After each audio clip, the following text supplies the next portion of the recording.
Quel est le dernier cadeau que vous avez fait à votre ado? Est-ce qu'il y avait une contrepartie à ce cadeau? Est-ce qu'il y avait un donnant-donnant? Et je vais vous poser une dernière question. Est-ce que vous savez ce que c'est qu'un vrai cadeau? Vous allez être surpris parce que finalement, on ne leur en fait pas tant que ça. On sait tous ce que c'est un cadeau, évidemment, ça paraît évident quand on pose la question. Mais en fait, c'est pas si simple. On pense savoir, mais en fait, le vrai cadeau, celui qui témoigne notre amour à la personne qui est sensible à ce langage-là, c'est un petit peu différent de ce qu'on pense. Alors évidemment, si vous proposez le dernier iPhone à votre ado, il vous dira sûrement oui. Mais on verra dans cette vidéo que la charge émotionnelle, le cérémonial et la sincérité qu'on met dans ce cadeau, en fait, c'est bien plus important que le cadeau en lui-même et que le prix ne fait pas l'amour.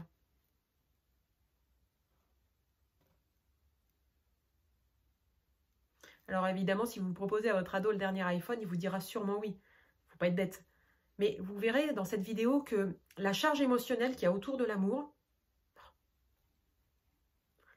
Alors évidemment, si vous proposez le dernier iPhone à votre ado, il vous dira sûrement oui. Mais si vous proposez... Alors évidemment, si vous proposez le dernier iPhone à votre ado, il vous dira certainement oui. Mais on verra dans cette vidéo que la charge émotionnelle, le cérémonial et la sincérité, surtout la sincérité qu'il y a autour du cadeau qu'on fait et du vrai cadeau, c'est bien plus important que le cadeau en lui-même. Si votre ado était sensible au cadeau lorsqu'il était petit, bien sûr, c'est toujours le cas aujourd'hui. Si c'était son premier langage, c'est toujours son premier langage. Mais comme pour les autres langages de l'amour, il faut s'adapter à son âge, c'est plus un enfant. Il faut surtout vous montrer hyper curieux, très à l'écoute et très observateur pour trouver le cadeau qui lui fait vraiment plaisir. Parce que le but d'un cadeau, c'est de faire plaisir à l'autre, c'est pas de se faire plaisir à soi. Alors si nous sommes tous d'accord pour dire que parfois nos ados ont des goûts de luxe, des goûts démesurés, comme je vous parlais du dernier iPhone tout à l'heure, on est tous d'accord aussi pour dire que le prix du cadeau, le fait qu'il soit matériel et cher, ne fait pas la quantité d'amour. Alors qu'est-ce que c'est un vrai cadeau? Un vrai cadeau, il y a deux critères principaux. Déjà, un vrai cadeau, ça doit être gratuit. C'est quelque chose qu'on donne sans faire payer l'autre en retour, de quelque manière que ce soit. C'est-à-dire, c'est pas quelque chose qu'on donne pour se faire pardonner ou quelque chose qu'on donne comme une carotte. C'est quelque chose qu'on donne tout à fait gratuitement, sans contrepartie. Alors, en tant que parent, vous êtes d'accord avec moi, on fait quand même souvent des cadeaux, soit pour récompenser notre ado, soit pour le manipuler, entre guillemets, pour lui faire des choses qui nous arrangent ou qui sont pour son bien. Ok, le mot est fort, manipuler, mais c'est le cas. Voilà, c'est de la manipulation positive, si on veut. Mais ce ne sont pas des vrais cadeaux gratuits. Vous avez tous dit un jour, si tu finis tes devoirs, je t'emmène au cinéma ce soir. Ou quand tu auras fini de ranger ta chambre, on ira acheter tes baskets. Voilà, c'est des cadeaux qu'on leur fait, mais ce ne sont pas des cadeaux gratuits. Alors évidemment, on peut faire ça, il ne faut pas culpabiliser, on le fait tous, c'est humain. La carotte, ça a toujours fait marcher tout le monde. Et un petit peu, c'est pas, voilà, c'est pas contre-productif. Mais ça ne traduit pas l'amour qu'on porte à notre ado, en fait. Ça traduit l'intérêt qu'on a pour lui parce que, en essayant de le motiver, on veut lui faire des choses qui nous semblent bonnes pour lui. Mais ça ne traduit pas l'amour sincère et inconditionnel qu'on a pour lui parce que derrière, il y a une contrepartie, il y a un donnant-donnant. Et le deuxième critère, c'est la spécificité. En fait, quand on offre un cadeau gratuit à un adolescent ou à quelqu'un, le but, c'est de lui faire plaisir à lui. C'est pas de se faire plaisir à soi. Donc, il faut que le cadeau lui plaise à lui, même si nous, à la limite, on trouve ça complètement idiot et que ça nous plaît pas du tout. Un vrai cadeau, c'est pas quelque chose qui nous plaît et qu'on a envie de partager. Ça, c'est tout à fait louable et c'est même très beau de vouloir partager quelque chose avec son ado ou avec quelqu'un. Mais c'est pas un vrai cadeau puisque c'est quelque chose qui, on est sûr, qui nous fait plaisir à nous, mais on n'est pas sûr que ça fasse plaisir à l'autre. Alors, si ça fait plaisir aux deux, là, c'est jackpot. Alors, si vous voulez faire un vrai cadeau d'amour à votre ado, le plus simple, c'est lui demander. Premièrement, lui demander ce qu'il se désire réellement, selon votre budget, bien sûr. Et puis, ça peut être des choses également qui sont gratuites. Et puis, deuxièmement, par exemple, si vous avez l'intention d'offrir quelque chose à votre ado, avant, proposez-lui. Voilà. Pour être sûr de tomber dans le mille et de ne pas acheter un t-shirt orange alors que lui, il voulait un violet. Ok, vous me direz, oui, mais si je lui demande, c'est plus un cadeau, c'est plus une surprise. Alors, un cadeau et une surprise, un vrai cadeau et une surprise, ce sont encore deux choses différentes. Donc si vous êtes très à l'écoute, très observateur et très attentif à ses désirs et à ses besoins, vous pouvez faire et un vrai cadeau et une surprise. Si c'est plus compliqué pour vous d'être attentif à tout ce qu'il aime et tout ce qu'il désire, vous ferez soit un cadeau, soit une surprise.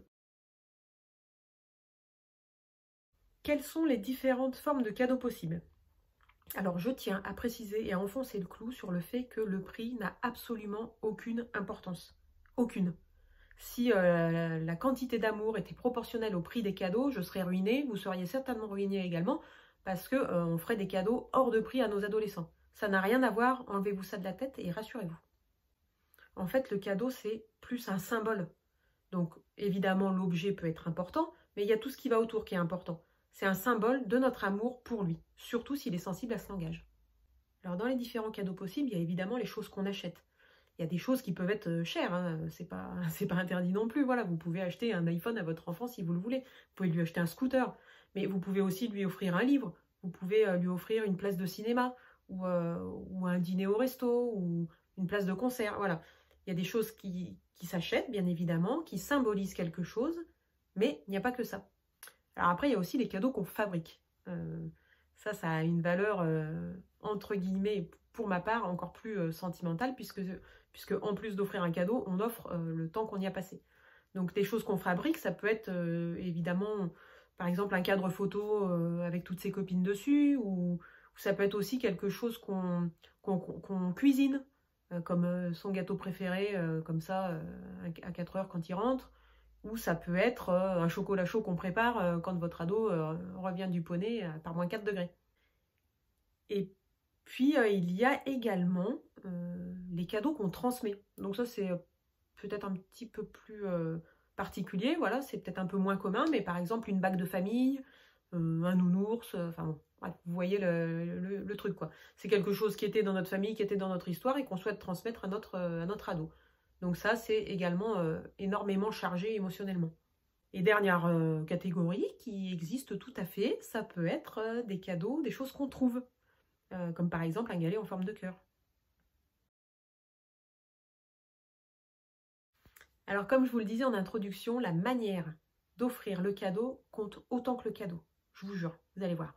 Je vous donne un exemple. Par exemple, vous avez fait les boutiques avec votre fils et il a repéré un t-shirt super génial, il est magnifique, il le voudrait trop, il n'arrête pas d'en parler. Première hypothèse, vous achetez le t-shirt, donc vous allez acheter le t-shirt, et puis vous lui offrez un soir de la semaine, comme ça, lorsqu'il rentre du collège ou du lycée, vous lui dites, bah tiens mon chéri, je suis repassée à la boutique, dans le sac de la boutique, je t'ai acheté le t-shirt que tu voulais tant. Ah merci maman, il est content, c'est super, vous êtes content, il a eu un beau cadeau, c'est vrai, puisqu'il le voulait. Donc ça c'est un vrai cadeau. Et puis deuxième hypothèse, donc vous avez acheté le t-shirt, toujours pareil, vous l'avez dans le sac de la boutique, vous le sortez, vous faites un joli papier cadeau, vous glissez une petite carte ou un petit mot dessus, ou vous faites juste un cœur sur votre papier cadeau, peu importe, une petite attention. Et puis vous attendez le samedi soir que tout le monde soit tranquille, que vous soyez assis sur le canapé en train de siroter un verre de jus d'orange. Et là, vous dites à votre fils, eh ben, écoute mon chéri, tiens, j'ai quelque chose pour toi. Et vous sortez le paquet avec le petit cœur dessus. Lui a évidemment le cérémonial d'ouvrir le paquet, de voir le petit cœur ou la petite carte, de découvrir le t-shirt qu'il désirait tant. Donc il sera vraiment très heureux. Alors évidemment, le résultat est le même puisqu'il aura le même t-shirt dans les deux cas. Mais en fait, l'attention qui a été mise dans tout ce cérémonial, ça le marque profondément. Même s'il ne vous l'exprime pas en vous disant oh, « c'est génial, tu l'as emballé ». En fait, intérieurement, vous traduisez le fait que non seulement vous lui offrez ce cadeau gratuitement, quelque chose qu'il a vraiment désiré, mais en plus, vous avez pris soin de peaufiner tout ce qui va autour. Et ça, je vous assure que pour un ado, en fait, ça le touche en plein cœur.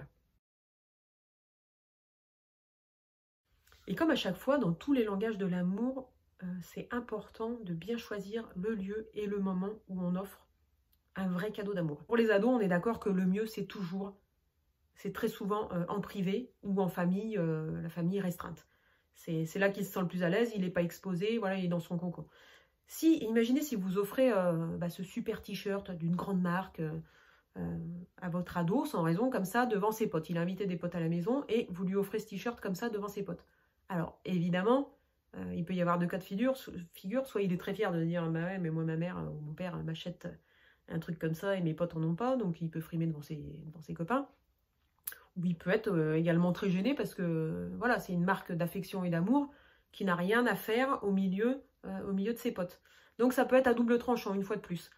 Et puis, ça peut être aussi perçu comme, pour l'ado, comme comment dire, une prise de pouvoir sur lui et un ascendant sur ses copains en se disant, bah tiens, ma mère, elle m'a donné ce cadeau devant mes potes, c'est pourquoi? C'est pour frimer, parce que pour leur faire voir qu'elle est capable de m'acheter des cadeaux comme ça. Bon, je vais un peu loin, mais en fait, voilà, ça peut très vite virer mal. Donc, choisissez bien l'endroit où vous décidez de témoigner l'amour à votre ado par les cadeaux. Et puis le moment, eh ben, j'ai envie de dire qu'il n'y a pas vraiment de mauvais moment. Alors si, évidemment, si votre ado est en colère ou ou il est très triste, c'est à vous de voir si ce cadeau sera un vrai cadeau d'amour ou si c'est pas plutôt quelque chose pour le consoler. Et à ce moment-là, le consoler, c'est une contrepartie. Désolée. Alors en conclusion, je vais vous livrer mon petit sentiment personnel, c'est que je trouve que c'est un langage de l'amour qui est très compliqué, le langage des cadeaux. Parce qu'on a quand même souvent tendance soit à y mettre une petite contrepartie derrière, l'air de rien, soit eh ben, à quand même choisir des cadeaux qui nous font un peu plaisir à nous aussi. Donc je trouve que c'est hyper compliqué. Et si vous voulez vraiment bien communiquer à votre ado par le langage des cadeaux, si c'est son langage principal, je vous conseille d'être vraiment très très vigilant, très observateur et très à l'écoute de ses besoins, parce que c'est pas si simple que ça. Et je vous rappelle qu'un vrai cadeau, c'est sans contrepartie, et que le cérémonial et tout ce qui va autour du cadeau a autant d'importance que le cadeau en lui-même. Si le premier langage d'amour de votre ado, ce sont les cadeaux, et si vous arrivez à vous exprimer dans ce langage-là, je vous garantis que votre relation, elle va être transformée.